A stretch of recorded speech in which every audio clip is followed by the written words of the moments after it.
Salut la team, installez-vous confortablement, c'est l'heure de votre dose quotidienne de top foot. Aujourd'hui, on ne va pas parler de frappe de mule ou de retournée acrobatique, non.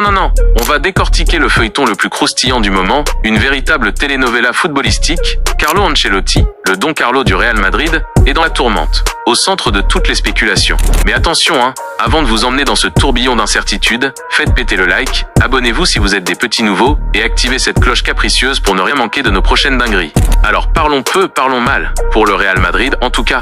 Cette semaine, mes amis, c'est la douche froide. La déroute intersidérale. Arsenal leur a infligé une correction mémorable en Ligue des Champions. Un petit 5-1 sur l'ensemble des deux matchs, ça fait mal. Très mal même. Et vous connaissez la rengaine. Grosse humiliation rime avec. Crise à Madrid, évidemment.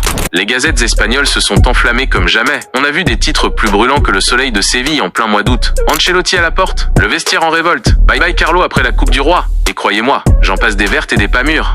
Mais attendez, ce n'est pas fini. Pendant que certains préparent déjà le mouchoir pour essuyer les larmes madrilènes, le Brésil, lui, continue son opération charme auprès de notre Carlo. Et oui, la Seleção rêve toujours de voir ce tacticien de génie diriger Neymar et compagnie. On est vraiment dans un scénario à la James Bond, entre un adieu Bernabéu glacial et un Bomdia Rio ensoleillé. Quel suspense insoutenable. Et figurez-vous que samedi, notre Carlo national a dû affronter la meute de journalistes affamés. Ambiance, électrique, comme un derby madrilène à la 90e minute. Il arrive, tranquille le Carlo, le sourcil levé comme à son habitude. Mais dès la première question, ça sent déjà le soufre. Les journalistes insistent. Ils reviennent à la charge encore et encore, on aurait dit des enfants réclamant un deuxième Kinder Bueno. Et lui, imperturbable, mais avec un petit rictus d'agacement bien visible.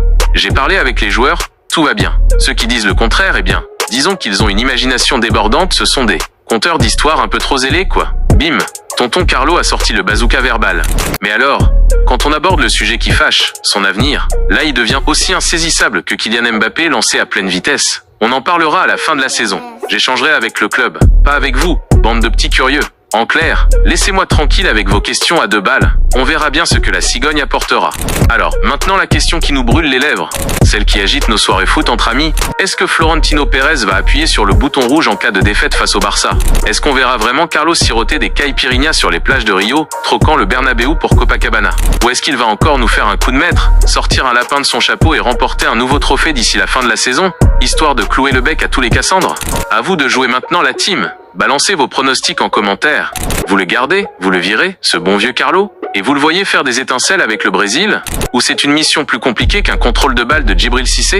Si ce petit tour d'horizon vous a plu, n'oubliez pas le like qui fait plaisir, l'abonnement pour ne rater aucune de nos prochaines analyses pointues, ou pas, et activez cette fameuse cloche, votre allié pour ne rien louper du monde merveilleux du football. On se retrouve très vite pour un nouveau débrief, encore plus explosif. Ciao la team!